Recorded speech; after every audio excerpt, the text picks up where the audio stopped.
पाकिस्तान में train hijack को लेकर बवाल मचा है। बलूचिस्तान प्रांत में पकड़ रखने वाली बलूच लिबरेशन आर्मी ने मंगलवार को बोलन में क्वेटा से पेशावर जाने वाली जाफर एक्सप्रेस पर हमला करके उसे हाईजैक कर लिया। मीडिया रिपोर्ट्स के मुताबिक इस ट्रेन में करीब 500 यात्री सवार थे, जिनमें से 180 पाकिस्तानी सेना के सैनिक थे। इस ट्रेन को हाईजैक करने वाले BLA के लड़ाकों की बात करें तो वो सिर्फ 60 थे।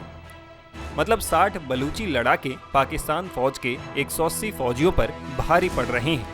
ऐसे में सवाल उठ रहे हैं कि पाकिस्तानी फौजियों से भरी इस ट्रेन पर BLA लड़ाकों ने न सिर्फ हमला करने की हिम्मत जुटाई बल्कि उन पर भारी भी पड़े। इस घटना के बाद पूरे पाकिस्तान में एक बार फिर से बलूच लड़ाकों का खौफ फैल गया है। बता दें कि साल 2023 से 2024 के बीच BLA ने 200 हमले किए हैं। BLA के लड़ाके लगातार पाकिस्तानी सेना पर भारी पड़ रहे हैं। बलूचिस्तान में पाकिस्तानी आर्मी को निशाना बनाकर लगातार हमले किए जा रहे हैं और इसमें उन्हें बड़ा नुकसान हो रहा है। रिपोर्ट्स के मुताबिक इसके पीछे की वजह आर्मी में कम पढ़े लिखे लोगों का आना है। BLA के लड़ाके आज़ादी की लड़ाई लड़ रहे हैं और उनका जोश 7वें आसमान पर है।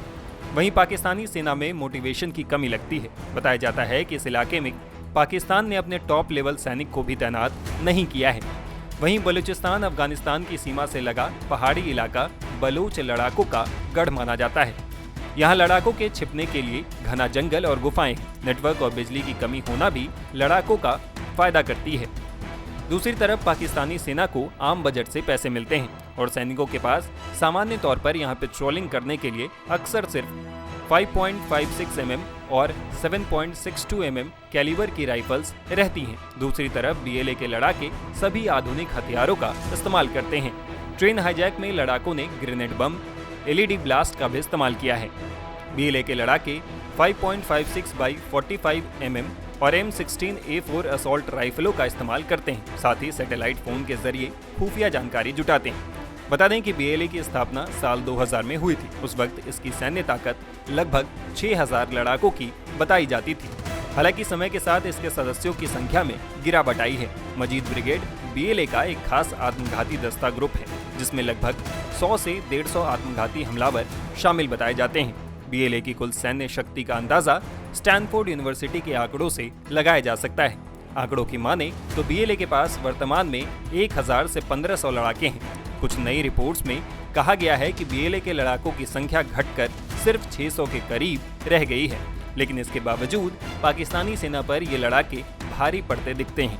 एक्सपर्ट्स भी पाकिस्तानी सेना पर बलूच लिबरेशन आर्मी के भारी पड़ने की ऐसी ही वजह बताते हैं।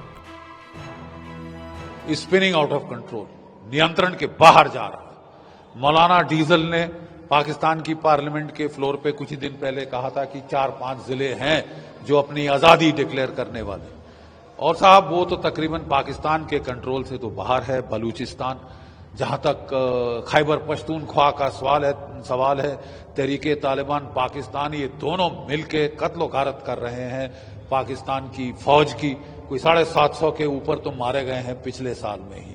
और एक हम डिमोरलाइजेशन सी जो देख रहे हैं वहां पे पाकिस्तान की फौज में, जितनी कैजुअल्टीज हो रही हैं, धड़ाधड़ मारे जा रहे हैं बेचारे।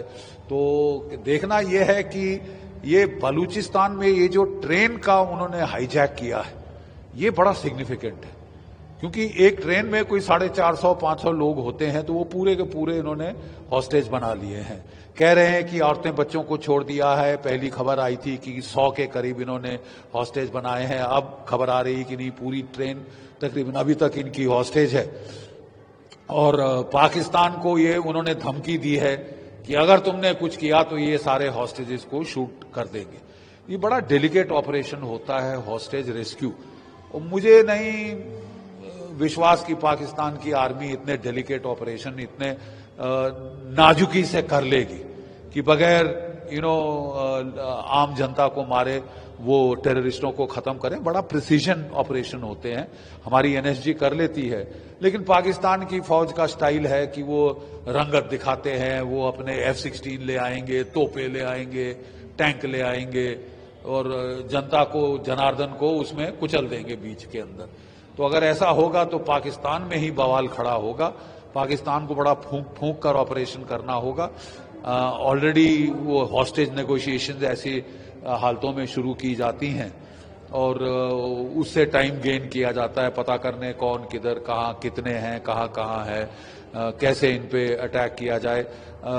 रात में ऑपरेशन ज्यादा प्रेफरेबल होते हैं, लेकिन रात में ऑपरेशन जो है उसमें कौन सिविलियन कौन टेररिस्ट ये ढूंढना बड़ा मुश्किल होगा। शायद इनको डे लाइट में करना पड़ेगा। इन्होंने ट्रेन में आग तो लगा ही दी है, तो ये काफी हैम हैंडेड ऑपरेशन मुझे लगता है पाकिस्तान की फौज करेगी, जिससे सिविलियन बेवजह मारे जाएंगे और ज्यादा गफलत बढ़ेगी। पाकिस्तान की फौज को आपको याद होगा 1971 के बाद पहले तो जनरल टिक्का खान साहब ने बुचर ऑफ बांग्लादेश का टाइटल अर्न किया था, वहां पे कत्लोगारत करके। फिर वो बलूचिस्तान 1973 में वो फिर बुचर ऑफ बलूचिस्तान के नाम से कुख्यात हुए थे। अपनी फौज के साथ पागलों की तरह टूट पड़े थे आम जनता, आम आवाम पे। अब ये नहीं चलेगा साहब, क्योंकि अब पाकिस्तान को अगर वो ऐसी हरकतों से बाज नहीं आए, जेनोसाइडल मारकाट, औरतें बच्चे मारने, सिविलियंस मारने, जब तक वो बंद नहीं करेंगे, प्रॉपर काउंटर इंसर्जेंट ऑपरेशन नहीं करेंगे पिन पॉइंटेड, उसमें साहब आपको सर्जन नाइफ लगाना पड़ता है। वो क्या कहते हैं, कसाई का झटका नहीं आप मार सकते। बट पाकिस्तान की फितरत रही है कि जब भी वो काउंटर इंसर्जेंट ऑपरेशंस करते हैं तो पहले तोपें चलाते हैं, F-16 चलाते हैं, सब कुछ चलाते हैं। भारत की फौज ही है जो केवल राइफलों से कंट्रोल करती है, उसमें बेवजह नुकसान नहीं होता। क्या पाकिस्तान की फौज ऐसा कर पाएगी? ये बड़े टेस्ट पे है। पूरी दुनिया की आंखें अब बलूचिस्तान की ओर है, और बलूचिस्तान मुझे तो लगता है अब समय की बात है। No army can withstand the strength of an idea whose time has come, ये विक्टर ह्यूगो ने कहा था, और 1971 के पहले ये बहुत लागू था। आज फिर हमें लग रहा है, हम जो लड़े हुए हैं 1971 का युद्ध, हमें फिर लग रहा है कि साहब the time for the birth of Balochistan has come. Alert हमको तो केयरफुली वॉच तो करना ही पड़ेगा, अलर्ट भी हमको रहना पड़ेगा, क्योंकि बात ऐसी है कि पाकिस्तान की फौज ध्यान बटाने के लिए कुछ भी कर सकती है। देखिए, ये बोलते हैं रस्सी जल गई ऐंठ नहीं गई। ये फटीचर मुल्क है, इकोनॉमिक तबाही की कगार पे है, 2 रोज की रोटी नहीं खिला पा रहा अपने लोगों को, लेकिन साहब पंगे लेंगे जम्मू कश्मीर में, पंगे लेंगे पंजाब में, जाके तख्ता पलट करेंगे बांग्लादेश में, ठीक है।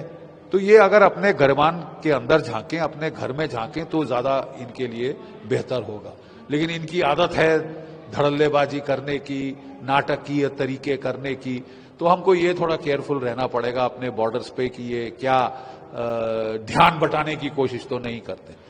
लेकिन ये अब अपनी मौत मर रहे हैं। जब वो कहते हैं जब सियार की मौत आती है तो शहर की तरफ भागता है। तो दोनों जो है बलूच इनके पीछे पड़े हैं, सिंधी इनके पीछे पड़े हैं, खैबर पख्तूनख्वा के तहरीक तालिबान पाकिस्तान इनके पीछे पड़ी है, और अब तो जो तालिबान काबुल में है वो भी इनसे सख्त नाराज है, वो भी लड़ाई की धमकी दे रही है, क्योंकि इन्होंने अपने F-16 तैयारे भेजे और वहां पे बेवजह औरतें बच्चे मार के आए हैं, कोई 54 से ज्यादा।